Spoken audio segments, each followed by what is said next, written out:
It's across the face and a behind. And it's hard to know, is the story. If you had to describe the West Coast Eagles season in one simple word, it starts with A, ends with E, and the middle letters come out to be average, which is very much so what the season was. It wasn't a complete failure. They had a couple performances, but in my eyes, it was a failure. But it's West Coast.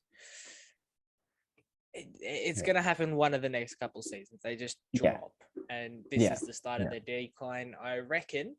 What do you think on this season? Yeah, I think you pretty much summed it up. It was pretty much average. I had them in my 8. I had them think 8th, I think. But as you said, it's coming the end of an era. Some of the senior blokes are getting old. We saw Shannon Hearn retire. You got Kennedy, you got Darling, and a couple other boys. You got Nick Nat, who are all in their 30s. So the next couple of years, you think is going to be the slow decline, as you just said. And as you said, I think it was the first year that we saw that they're going to miss the finals. And it's time for Freo to take over them in terms of success, you'd think. But it's end of the road for West Coast. But we'll get stuck into it. As always, what was the best win that you saw they had this year? It's hard to go past round 14, round 13, my bad. A closing game of the round thriller at Optus. Sunday evening between the Eagles and the Tigers. And it lived up to the hype. It was sort of abandoned midweek. Everyone was like, no one likes I believe it. I think it was pushed back. Night games. But look, it was a brilliant game. It came down to the last couple of minutes where Kennedy kicked a snap from the boundary line about 40 out, which was a mammoth snap. And it was inside the Tigers 50 when the siren went and fell short by 4 points. So credit to the Eagles for a class display on that evening. They just didn't string that together all season. So what'd you go with? I had to go the same. It was hard to go past that one. Ozil knew how good Richmond were at the time. But we had to get it done by 4 points in a classic match in Optus was, it was a great game to watch. Now, on to the negative side of it. We saw a couple, but the worst loss that you saw this year? There was a couple appalling performances to choose from, and we ended up deciding that we'd go with separate ones to talk about both of them. Round 6, first of all, was my one. Even though this was an actual Geelong home game compared to the second one, they lost by 97 points in Geelong. Got 10 goals kicked on them in the second quarter alone to just one single point, including a mammoth torp after the halftime siren. But that just summed up their season, didn't it? It was. It's pretty much the start of it all. As you said, 10 goals to 1 point in the second quarter. Also just not good enough. If you want to make finals, you got to be better than that. So, average performance, below average performance on that day from the Eagles. Now, with the other one, I went with the other 90-point shellacking I had. It came in round 16 against the Swans at the same venue. They kicked us 26 points, just to 3 goals, 8. They kicked us the 1 goal in the first half, and they trailed 70-9 at halftime. And that pretty much summed it up. They ended up kicking the 2 goals after halftime, and Sydney ended up kicking the 7. It was a bad performance. No, they didn't score at all in the second quarter, and Sydney kicked 6 goals too. So that just says that that doesn't say they're on the decline. Then I don't know what is. So another shocking performance from the Eagles, and as you said, it's probably the start of their drop back down the ladder. So it wasn't. Those 2 games were very good for West Coast. Now, the BNF top 3, they're very top heavy, the Eagles. They are. They're reliant on 12 to 15 players to Yep. sort of get the job done, and the remaining Yeah. are almost roster fillers. Yeah. Very, very, very top heavy is the easiest way to describe them. Who did you end up going with as your 3-2-1? Because it wasn't the easiest picks. It wasn't. There was quite a few to choose from, about 5 in my head. But coming in at 3, I had all reliable one, the best rockers in the league, Nick Nat. Another strong performance, as he does every week. Just the lead in the midfield there. Number 2, I had a surprise pick, but I had Sir Jeremy Mcgovern. Been solid pretty much all his career for us. He had the 16 touches, about 5 spoils, 307 meters gained, about 3.5 intercept marks. Him and Barras probably just the stone wall of their defense. He's still got a couple of years in him. He's 29, so he's been solid ever since that 2018 where he took that courageous mark to set up that match-winning goal. He's been exceptional. Another great year from him. And at number 1, I had Don Rasheed, a bloke who is he's ever since 2018, you could say that was his grand finals, probably the peak. He had 26 touches, 5 clearances, 390 meters gained, about 11 contested possessions. He's just turning into a star of the comp. He's only 26. To many people's belief, he looks like he's about 35. So he's very solid for West Coast. He's got obviously another about 5-6 years left in him. Easily. So yeah, he's very solid. So that's who topped my best and fairest. Who did you go with? I kept 3 the same with Nick Nat. It was him or Brayshaw, and I tossed up and went Nick Nat in the end. 2, I had Sheed, and 1, I actually had Gaff, the Brayshaw boxer, as I just said, who averaged 27.5 touches a game. Only kicked 3 goals for this season, which was a little bit to my surprise.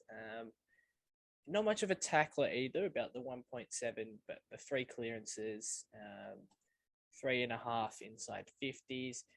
It was what you would want from an offensively minded midfielder. So hard to go past that. Now more of a difficult one. We kind of struggled to find one, but most surprising player, we kind of came to the conclusion at the end, but who was the most surprising player for you? We went with Tim Kelly, but not for a good note. He was at Geelong. I'll read you his stats. At Geelong, he averaged the 25 touches, the 3.5 marks, the goal, 4.5 tackles, 4.5 inside 50s, 6 clearances a game. He was a very elite player in 2019, and we thought he was going to be an absolute superstar. When he went to the Eagles to go home, we thought he'd settle in brilliantly, and he hasn't at all. No. Yes, he did improve a little bit from his 2020 campaign. However, he is so far off his 2019 standard. He's 27 now. He needs to get his act into gear. Very, very soon. Just a bit of a down season again for 2 years in a row. And I don't know what we can go back and ask, was the move the right idea to go to the Eagles? Because at the time Geelong were in premiership contention for the last 2 years. And now Eagles on the decline and Geelong are kind of hovering about. But at the time, it was a good trade. But as we said, he just had to live up to the hype. He's contracted until 2025. So, like I said, he needs to get his act together this offseason and try and show that he was worth that move, because at the moment he hasn't shown any bit of it. So, as you said, very disappointing season from Mr. Kelly. What do you think they need to do next year? Is their time up? or Yep. can they run it back one more time? I think for the Eagles, they're a fair way off the premiership list that other teams have got, including your Melbournes, your Geelongs, even your Dogs. Your Ports. Honestly, they're probably better than St Kilda, to be honest. And Carlton even in terms of a list, because as we said, they're very, very, very top heavy. What do they need to do is a very good question. I think it's time to move on. We saw a couple retire. Shannon Hearn, I believe. Yeah. Called it quits. He did. There's a couple others that I think just need to call it time. Your likes of Kennedy. Kennedy's one. He Darling. was decent this year, but he's not. Yeah, but he's 2015 decent. Yeah. Darling, I think he's up there. Darling's about 32 off the top of my head. Yeah. There's a lot to like with the roster, but they're old. They peaked in the 2015 to 2018 range, where they made 2 out of 4 grand finals. They won one of them. They got their premiership success. I think it's time to get rid of some of their older big name players while they still have a little bit of value. And get something fairly decent in return. And rebuild. Yeah, for sure. I think just need to, as you said, try and trade players. They got also Nick Nat, he's 31 too, so he's in the twilight of his career. Very much. So I think it's hit the rebuild early and not come back quicker, not hanging on to a couple of years afterwards where they're just in the middle of no man's land. So I think they just need to hit it early, get it done out the way, accept the fact that their time's done. And he said just trade some of their older players, get some good value, and it's pretty much you just hit the rebuild and get it done and dusted. Now, predictions for 2022, where in terms of ladder are they going to end up? Not in the final 8. Don't have them there? No. I'll probably get held to those words in the end, but I do not see them finishing inside the 8 whatsoever. I can see them finishing as low as 13th. And as high as 10th. If they keep trying to push for the 8, they're going to finish in the 9 or 10 region. And if they say, all right, it's time to accept that we're not going to get that step further anymore, we need to look forward for our future, then they'll be in that 11 to 13, possibly even 14th range. I don't see 14th, but 13th is probably the lowest, and I think 10 is their ceiling, with other teams going to well and truly rise above them. I'm going just above. I'm going to go with the 8 to 10 range.